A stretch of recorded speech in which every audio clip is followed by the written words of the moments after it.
Bonjour, c'est Cryptolyse. On va parler aujourd'hui de EGLD, donc la monnaie de la blockchain Elrond. Donc c'est une mise à jour, je vous en parle assez régulièrement étant donné que c'est une blockchain qui plaît énormément et l'idée c'est justement de regarder un petit peu où on en est par rapport à ce qu'on avait planifié. Petit rappel, donc Elrond, EGLD, est une crypto-monnaie qui justement alimente la blockchain Elrond, qui est une blockchain de niveau 1 qui a pour vocation à vraiment offrir une solution de scalabilité avec un certain consensus au niveau de la décentralisation, mais en tout cas c'est rapide, c'est efficace, c'est scalable, même si derrière ils ont eu des soucis avec notamment leur notion de scalabilité, les différents lancements qu'ils ont pu lancer, que ce soit le DEX Maillard, où ils sont un petit peu gamellés sur leur gestion de leur financement, ou encore certaines applications qui ont été lancées avec des grosses congestions qui ont été effectuées. Donc Elrond malheureusement est quand même grandement entaché de ça, et face à ses concurrents comme Solana, ou d'autres, en fait, va avoir du mal à se démarquer un petit peu par rapport à ça. Ou en tout cas, va avoir plus de mal. Mais ce qui est important de noter, c'est que Elrond a pour vocation vraiment de conquérir le marché professionnel, avec notamment des offres vraiment sur mesure pour justement construire une blockchain autour de ça. Donc on voit que justement ils ont un call initial, ils déterminent le besoin et ensuite ils font une solution sur mesure. Et c'est vraiment la force, je pense, de la société Elrond, plus que la blockchain en elle-même. Ça va être plutôt la commercialisation qui va être effectuée. Ce qui est important de savoir, c'est que derrière, c'est une meta-chain, on a des nodes classiques et c'est basé sur le sharding pour le scaling, donc quelque chose qui est assez classique. Et on voit qu'en l'occurrence, on attend toujours en Q1 le stacking phase 4 qui va être important, qui va déterminer pas mal de choses, en tout cas pour moi. Petit rappel, je ne suis pas conseiller financier, je vous présente tout simplement mes analyses personnelles, mon avis et mes analyses techniques. Pour soutenir mon contenu, en tout cas si tu l'as aimé, mets un petit like, abonne-toi, commente et partage, ça aide énormément la chaîne. Merci. Alors, pour la partie technique, petit rappel où on en est.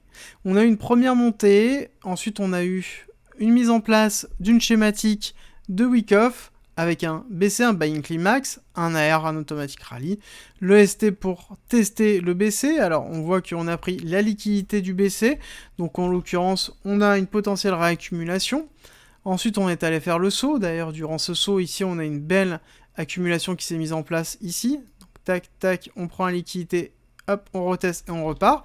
Donc on a une belle accumulation de week-off qui s'est mise en place. Ensuite, on a commencé à pousser, on a fait l'UT et on est allé faire l'UTAD. Avec une très très grosse accélération au niveau de l'UTAD. Donc ça, cette accélération qu'on retrouve hop, ici, c'est notamment ce qui s'est passé sur le DEX Maillard. Donc pour vous donner rapidement, il y a eu une énorme offre, ils ont fait un gros incentive de plusieurs milliards de dollars en fait au niveau de la prise de liquidité, de la mise de liquidité. Et donc les gens ont acheté énormément d'Elrond pour pouvoir les mettre sur Maillard. Et entre temps, ils ont décidé que c'était pas une bonne solution et ils ont annulé ce qu'ils ont fait, enfin ils ont changé la méthodologie pour le faire. Et du coup, on a entamé la chute et ensuite on a eu la chute du BTC qui a accentué un petit peu cette schématique. D'ailleurs, une schématique qui a été quand même très marquée parce qu'on a un UTAD qui est quand même très très fort par rapport à l'UT. Donc là, on a vraiment une belle distribution qui s'est effectuée et on voit qu'on a quand même retracé fort. Alors, est-ce que c'est une distribution ou une réaccumulation? C'est la grande question. Là, en l'occurrence, si on ne prend pas le saut, si on ne prend pas la liquidité du saut, ce n'est pas une distribution. En l'occurrence, moins de chances que ce soit une distribution. La majeure partie d'une validation de distribution, ça va être un Lepsi, une descente, on prend la liquidité du saut et ensuite on fait une nouvelle schématique. Donc globalement, on sait qu'on a une possibilité d'attendre justement un prix qui peut potentiellement, si c'est une distribution, aller chercher la liquidité du saut. Bon, en l'occurrence, étant donné qu'ici on a une prise de liquidité du BC par le ST, on invalide justement cette schématique de distribution. On est plus dans une schématique de réaccumulation. On a pris les liquidités du BC, on a fait un UT, un UTAD. Ici, on a retracement fort parce que on a eu une accélération du cours là, donc forcément, on va retracer fortement. Et ça a été accentué aussi avec, justement, le retracement général du marché des cryptos sur la fin de l'année 2021 et le début de l'année 2022. Donc là, on se retrouve dans une schématique assez classique. Voilà. Alors, au départ, on aurait pu penser qu'on avait une schématique d'Elliott qui se mettait en place, assez simple, qui était une vague 1, vague 2, vague 3, et et on était dans la vague 4. Le problème, c'est que là, la vague 4 est beaucoup trop grosse. On a mangé la vague 1, donc c'est pas possible. Donc là, en l'occurrence, on a invalidé totalement cette possibilité de vague 1, vague 2, vague 3. Par contre, on serait plus dans une schématique de vague 1, grande vague 1, et une vague 2. Alors, est-ce que la vague 2 est terminée? Ça, c'est la question qu'on va essayer de répondre là. On voit que j'ai tracé une prolongation de Fibonacci sur cette première impulsion baissière avec son retracement qui s'est effectué ici. Un retracement d'ailleurs qui s'est arrêté pile poil sur un point of interest dont je n'ai plus besoin et qui a laissé une grosse liquidité là. Et on voit que sur ce retracement qui est ici, on a quand même l'équivalent de cette chute, donc une chute qui est là, qui se trouve quand même à 26 $, d'accord? Donc qui est quand même assez bas, et qui nous validerait, justement, l'impulsion de cette chute, nous validerait une distribution plutôt qu'une réaccumulation, d'accord? Donc il est important de le garder en tête qu'on a quand même un appel qui se fait là, un appel qui est validé notamment par un order block, un point of interest qui se trouve ici, une liquidité là, et un gros point of interest qui se trouve là. Donc là, on a quand même une convergence d'éléments qui nous dirait que, en l'occurrence, on a cette schématique où on peut potentiellement attendre un VGLD sur cette zone-là avant de pouvoir faire une cause pour repartir. Donc je suis d'accord avec vous, c'est très agressif, mais il faut le garder en tête parce que les indicateurs techniques nous expliquent qu'il y a une probabilité qu'on arrive là. Si c'est une vague 1, vague 2, là on s'est arrêté sur le 786, donc c'est très très bien. On peut enfoncer, d'accord? Pour la vague 2, on peut aller jusqu'à 99% de la vague 1. L'important c'est de ne pas faire en dessous. Donc du coup, il est essentiel de surveiller ce qui va se passer là. Ici, on a eu une accélération du cours qui s'est faite dernièrement. Alors on va se remettre comme ça.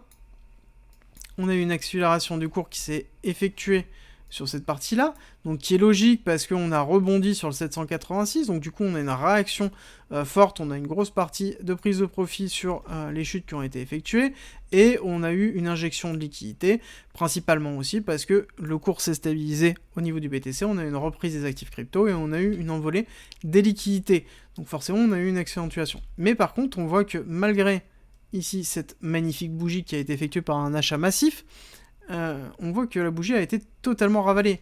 Donc ça sous-entend que déjà les personnes qui ont acheté ici ont tout simplement soit pris les profits, ou soit les personnes qui étaient rentrées ici en achat, d'accord, qui étaient en perte, tout simplement, qui étaient holders malgré eux, hein. Faut pas le croire, il y a beaucoup de holders malgré eux, parce qu'ils sont rentrés sans stop loss, et donc du coup, ils gardent jusqu'à ce que ça repasse pour pouvoir vendre. Donc du coup, il est possible qu'il y ait eu une vente qui a été effectuée, surtout que si on regarde, là, cette mèche, qu'est-ce qui s'est passé? On est allé checker le 0,5 du retracement général du mouvement, d'accord? Donc ça, c'est un retracement de Fibonacci qui a été basé sur la totalité. Donc du coup, on se retrouve avec, là, quand même, une grosse prise de liquidité. On a eu un gros order block là, on est au niveau du 0,5. Donc là, on a quand même une schématique de je descends, je pars, et donc potentiellement, j'ai une continuité de tendance là. À quel moment je peux me dire que je n'ai plus cette continuité de tendance, d'accord? C'est-à-dire que j'ai un break-off structure, j'ai un signe de reprise. Ce qu'il faut savoir, c'est qu'ici, j'ai une liquidité forte qui par rapport à cet order block qui est là. Donc ça, c'est une liquidité qui doit, enfin en tout cas, qui peut être prise, d'accord? Donc c'est un point stratégique, les 285 à garder en tête. Mais pour moi, le vrai et unique break-off structure, il se trouve principalement sur cette mèche-là, d'accord? Ça, c'est un break-off structure fort, majeur. Donc en l'occurrence, il faut qu'on casse cette structure, c'est-à-dire faut qu'on passe, on la casse, on la valide avec une belle mèche, c'est pas grave si on retrace, et après on repart sur du coup des structures qui vont être justement sur des bottoms qui vont être de plus en plus haut et des tops de plus en plus haut. Et donc on repart sur une structure haussière, d'accord? Là pour l'instant c'est toujours pas le cas, pour moi c'est plus une notion de retracement, on va travailler la liquidité, on va travailler les zones importantes, ce serait même, pourquoi pas logique d'aller chercher ce niveau-là avant de continuer la descente. J'ai pas de cause en fait qui se met ici pour me préparer justement l'attaque d'une reprise.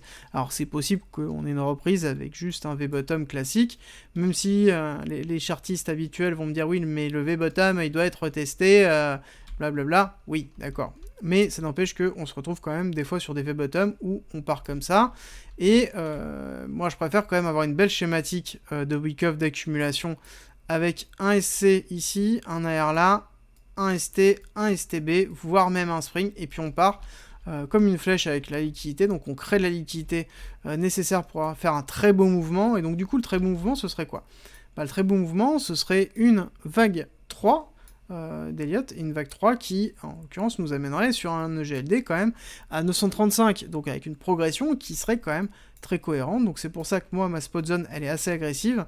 Je vous l'ai donné déjà en amont avant même qu'on rentre, et je pense que ce n'est pas terminé, je pense qu'on va y retourner. Donc c'est important de savoir que pour moi, la spot zone pour rentrer en DCA commence sur EGLD, on a un bon prêt à partir de 175. Forcément, vous rentrez en DCA, vous lissez au fur et à mesure votre entrée là-dedans.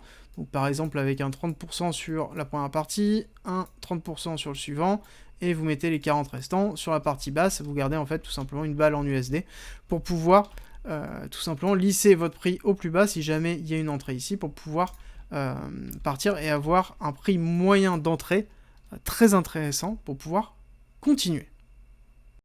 Merci d'être resté avec moi jusqu'au bout.